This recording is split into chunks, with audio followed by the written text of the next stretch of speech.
Well, he's going to be a work in progress, Mike. Yeah, look, if you watch him, it's obvious he's raw in a lot of ways, but the skills are the real deal. The tools are the real deal, and that's the fun part of it is when you see the bat speed, when you see him hit a home run off friggin' Aroldis Chapman, when you see him hit a baseball where he hit one on Tuesday night, and I heard you just talking about it, but I've watched a lot of games at Citizens Bank Park. I don't ever remember seeing a baseball hit down the line where that ball landed. The only possible one, I'd have to take a look, would be the Matt Holliday bomb in the 2007 Division Series. But that would be it. No Philly has ever hit a ball in that spot. And that's just pure bat speed. So, there's going to be some ups, there's going to be some downs, but it's something to watch. It's if you're going to take a ride on Miguel Franco's jetliner, it's going to be a fun ride. And he's doing it in a clutch spot, too. These aren't meaningless, empty home runs. These are pressure cookers. These are times where, hey, the game's on the line here, and he was up for the challenge. And as you mentioned, it's against a guy like Chapman who's, he's getting it up there. So that was, I think, really encouraging. And that's what Phillies fans, I think, that will help them turn the corner, I think, on this team a little bit, getting to see the younger players and seeing them perform. Well, all right, once you get past Franco, who are you talking about? Touche. Well, that would be my concern, right? Well, I guess that's part of the argument of, hey, when are we going to see some of these guys? Because we're having fun watching these younger guys. But we know the rules that limit them to do that. But we did see J.P. Crawford make the jump from Clearwater to Reading. And as you chronicled last week, he was about, 490 on base percentage, and that hasn't slowed down since the promotion. He hasn't hit a lot since his promotion. He's his average, let's see here, is 261 at Reading, but his on base is 433. And he's the youngest position player in the entire Eastern League. And he's still got a 433 on base. He's controlling at bats. He's got more walks than strikeouts. He's special. He's the real deal. It's just a matter of time with him. Keith Law just did his top 5 prospects remaining, his top 25 prospects remaining in the majors, and J.P. Crawford's in the top 5. Tells you all you need to know. Yeah, and obviously, even if he was doing just his top 5, you would have saw his name in there because that means he is one of the top 5 players in the game. So he's promoted. Nola's been dominating. Franco's up. The draft is coming. Jay, you mentioned last week you asked the kind of question rhetorically, who are the stars? Who are the Utleys, the Howards, the Hamels? Are those really the only 3 guys, or is there other names we can kind of keep an eye on? Or are those really the only handful of prospects that they really have to be excited about? Well, you've used 2 different words here. You use prospects and you use stars. They've got some prospects. Their system is definitely better than it's been, but outside of the usual laundry list, there really are not a lot of stars, and that's the problem. Now, they have the shortstop at Lakewood, Malquin Canelo, Venezuelan kid, 20 years old. He gets rave reviews. Now, the problem is he's not going to be better than J.P. Crawford. I've heard him described as kind of a poor man's Elvis Andrus. And so, he's a piece to use in a deal at some point. So, that's certainly a guy to watch. Carlos Tochi, who's the center fielder in Lakewood, is a young kid. They stuck him in Lakewood at 17 years old, and now he's 19 playing in Lakewood, and he's a tremendous center fielder. And the question with him is whether or not he's going to fill out and get stronger. If he does, you've got a good player. But, it's hard to say whether that's going to happen. A lot of people are dubious. And the catcher in Lakewood is another kid from Venezuela named Davy Gruyan, I believe is the way it's pronounced. And, he's going to be he's probably going to be more of a catch-and-throw guy than an offensive guy, but he did show some signs with the bat at times. He's the opposite of the catcher in Clearwater, who they've ballyhooed so much, Andrew Knapp. There's a guy who, he looks like he's going to hit, but the question is whether he's going to catch. So, that's pretty much it for the position players. There's some people that like Aaron Brown, who was a high pick last year, college pick who could have. I mean, he would have been a top 3 pick as a pitcher. There's some people who like Rice Hoskins, who was their 5th round pick last year, who's got a little power. But I mean, you're talking about guys to sort of fill out a team. Cameron Perkins, who he's been kind of bouncing back and forth between AA and AAA. We're not looking at any star-type building block players there. And then they've got a bunch of guys who are going to be bullpen arms. I mean, we've talked about Zach Eflin, and there's another guy that they've hyped a lot. But I mean, have you really looked at Zach Eflin's numbers? Because they're very telling. In AA, 27 strikeouts in 61 1/3 innings does not translate to a top of the rotation starter. It translates into a guy who pitches in the back of a rotation and tries to induce some funky contact. But again, you're going to need to do better. One other name I should mention: Jesse Biddle has been better this year. And I mean, we've heard a lot about him because he was number 1 pick and he's local. I think he was overhyped too, overballyhooed. But considering all he's been through, he certainly got a chance to pitch in the big leagues, and be a 4 or 5 starter. Which, at this point, considering all the struggles, I think they would take that. Jayson Stark's with us here, our Stark Report, driven by Team Nissan, Delsey Drive in Vineland. I know they promoted the catcher Lino from AA to AAA. Does that indicate to you that Nola could be following him? Do they kind of do that to kind of make him comfortable, or is that just an organizational thing where, hey, it's time for you to move up? Yeah, I'm not sure on that one, to be honest with you. Nola's going to be in AAA at some point here fairly soon. There's nothing for him to prove in AA other than the fact that they like the fact that they've got a one team in their system that's really loaded with prospects. But I'm not sure if those moves are linked. I just don't know. Yeah, and take a look at the draft in general, Jay. How baseball draft has evolved over the past few years. And a couple teams that help. You look at the Nationals. It's helping them. I mean, it's turned them from one of the worst teams in. Now they're one of the best teams here. And why it's so important for the Phillies this year to have a good draft. Because I don't think the fans pay attention to the baseball draft like they do football and basketball. No, of course not. But we did a thing on our Baseball Tonight show last night in which we looked at just the last 3 drafts and how many players just from those 3 drafts are in the big leagues. And, Mike, it's an impressive list. While the Phillies were out, kind of taking flyers on the Larry Greens of the world, I'm just give you a list of some of the guys who've been drafted and already made it to the big leagues. Michael Wacha, Addison Russell, Joey Gallo, Marcus Stroman, that Chris Bryant guy, remember him? Brandon Finnegan was in the College World Series last year, and then the actual World Series for Kansas City. Carlos Rodon, who is really starting to open eyes in that White Sox rotation, was in the draft last year. And the Phillies have taken a lot of gambles on athletes who they've not been able to develop. But it's time for them to draft baseball players. Let me just run through. You mentioned the Nationals. Look at some of their number 1 picks over the last few years. Drew Storen and Steven Strasburg in the same year. Now, obviously, Strasburg was the first player picked, but Drew Storen was picked exactly where the Phillies pick this year. Bryce Harper was the first player picked. But they certainly didn't miss on him. The next year, they had 2 number 1 picks. One was Anthony Rendon, who Harper is their best player, and the other was Alex Meyer, who they were able to trade for Denard Span. The next year, they took Lucas Giolito, who many people think is the best pitching prospect in the minor leagues now. That's the idea. When you get those picks, you don't miss. You can't miss. The Phillies have missed way too much. Is the baseball draft better? Is there just better talent? Is there more guys that are ready to play? Are they teams taking less high school players? Because I know in the past, you take a high school guy, he takes longer. Last year, you take Nola, he's ready. Are teams' philosophies different, or is the draft just better? Well, it's not better this year.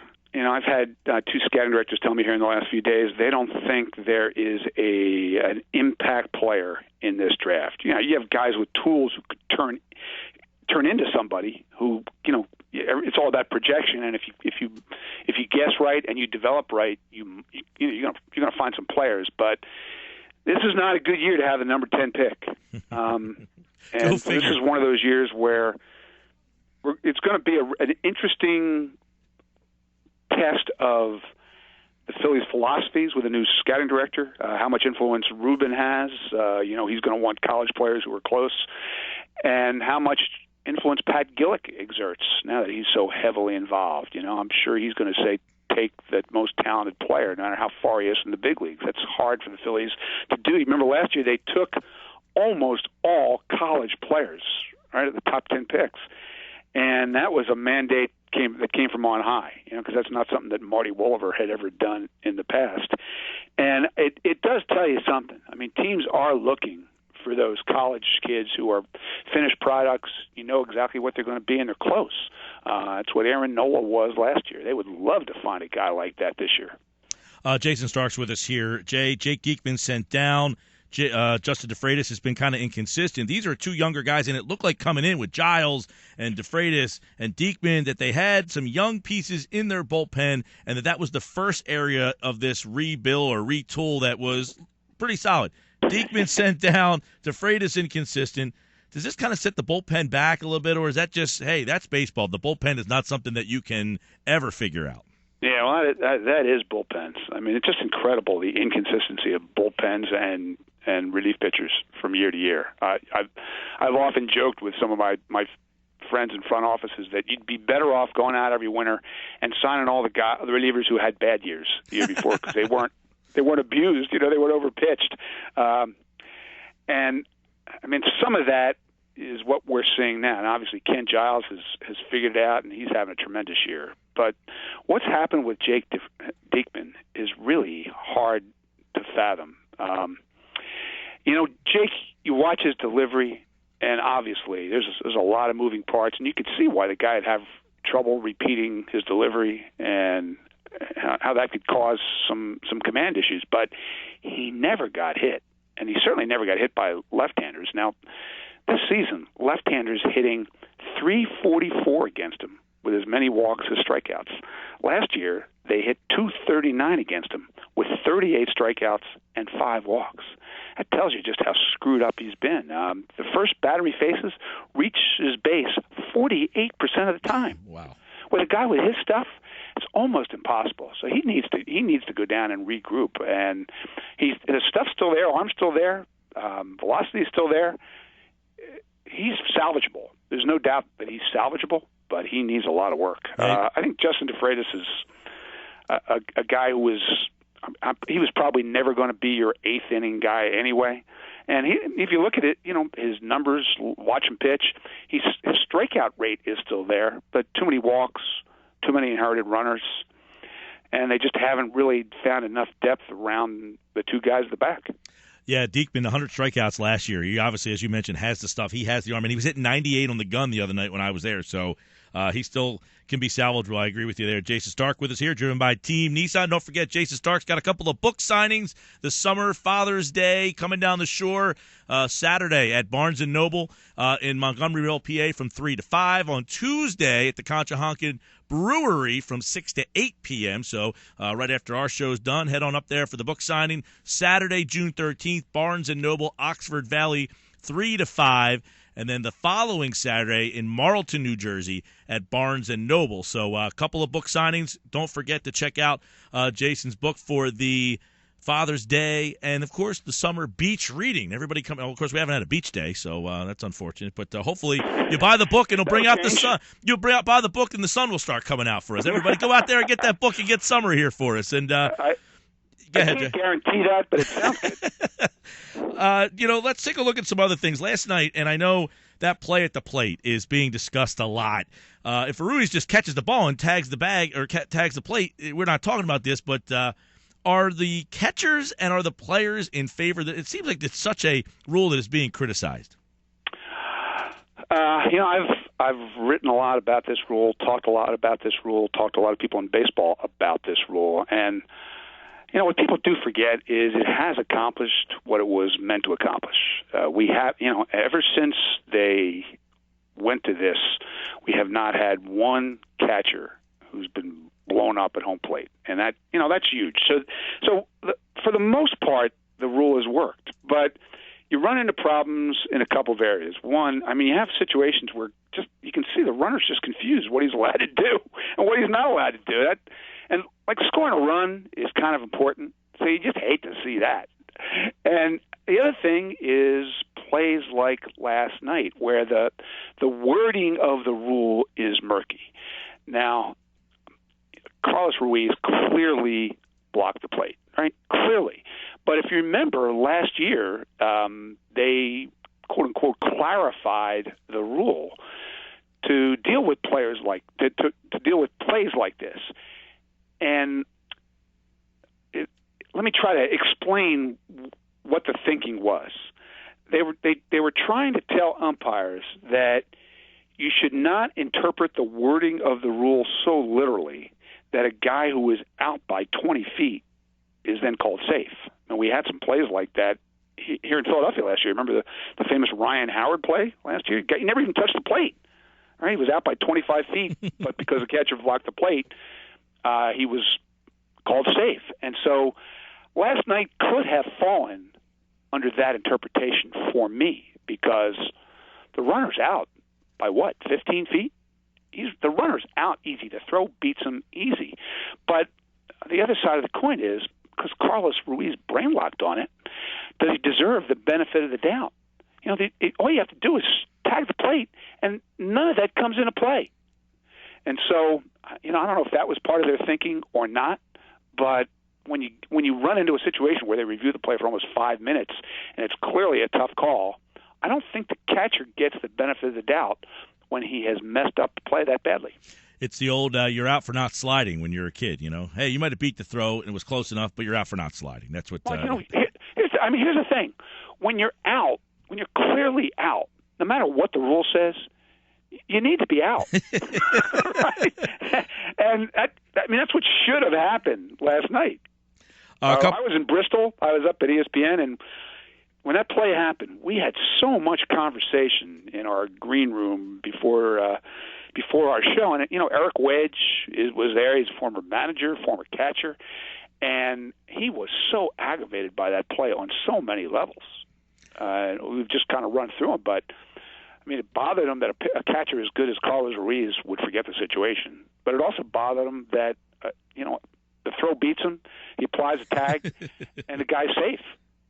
That's not the baseball that he knew when he played. Right, absolutely. And, Jay, not the baseball I knew. I was at the game the other night, and I see batting eighth for the Reds, Johnny Cueto. And I was like, is this a new thing? Does it make sense? I know La Russa used to do this. I saw Cueto hit it. Now they have Hamilton. He's not a bad guy to hit ninth because he bunts and he runs a lot. But batting eighth, the pitcher, does it make sense? Well, I have a fun piece on ESPN.com about this as we speak, because Joe Madden has batted his pitcher eighth every game of this season, even though 3 of his 5 starters are combined 0 for 55 this year. And you know what he told me? I don't care. It's not even a factor for me whether the pitcher can hit or not. Now, when the initial reaction from a lot of people was, well, Tony La Russa did this. Joe's just stealing his idea. But the fact is, A, that's true. Tony started doing it with Mark McGwire and then did it a lot, or, not to this degree, but did it off and on when he had Albert Pujols hitting third and wanted to, hit him a little higher in the order and get him more plate appearances with runners on base, and that's part of Joe's thinking. But Joe has a whole unique way that he's looking at this, too, that I hadn't heard at all. His number 9 hitter is Addison Russell. We just mentioned him as one of the bright prospects in baseball. He's 21 years old, and he's going to be a star. And he hits ninth every game. And so Joe, what Joe said was, this is about protection and feeding. If you hit him ninth, he's protected by 1, 2, 3 in the order, 3 best hitters in their lineup, and he gets much better pitches to hit. On the other hand, he acts as a second leadoff man, and you've got Chris Bryant and Anthony Rizzo coming up with, theoretically, more runners on base and more RBIs opportunity because he's there as a second leadoff man. The whole thing is so fun and so fascinating, and just because of the way Joe Madden thinks about all sorts of stuff, that makes it a fun piece. I really recommend it. What's interesting now is you do see a few other teams that are messing with it. You can understand why the Reds would try it with Billy Hamilton. He hasn't succeeded real well as the actual leadoff man. But the number 9 hitter, if he's the second leadoff man, it gives him a chance to work things out and do his thing. But it's that you don't want him up there leading off the game and hitting a fly ball or a pop up and making an out.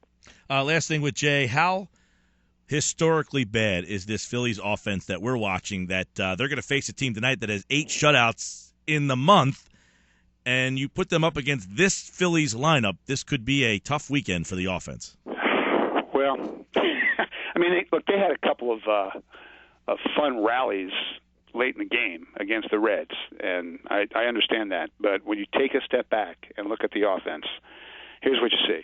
You got a team that's on pace to score 504 runs. And since they went to 162 games, there have only been 3 teams that scored that few runs in a season. 3. And none of them have done it since the 60s. So that just tells you right there. 236 team average, 349 slugging, 88 homers. This is where all this ranks in Phillies history. They're averaging their fewest runs per game since 1942, the second worst in the history of the franchise. Fewest home runs, on pace for the fewest since 1947, and the lowest batting average and lowest slugging percentage by a Phillies team since 1972, the year when Steve Carlton won 27 games and the rest of the pitchers combined won 32. So, I mean, it's just painful to watch this offense at times, and especially when you compare it to what you used to see around here 2007, 2008, 2009. Unbelievable. Jayson Stark, always great to catch up with him on the Fridays here. Don't forget Barnes & Noble in Montgomeryville. The Jersey one will be on the Saturday, the 20th, in Marlton, New Jersey from 2 to 4. This weekend is 3 to 5. BarnesandNoble.com. You can find out for more on Jayson Stark for the book signings here as we get to Father's Day and, of course, the summer months here at the Jersey Shore. And Jayson is always brought to you by Team Nissan, the spot where the checkered flag drops. Jay, enjoy the weekend. Have a great time tomorrow at the book signing.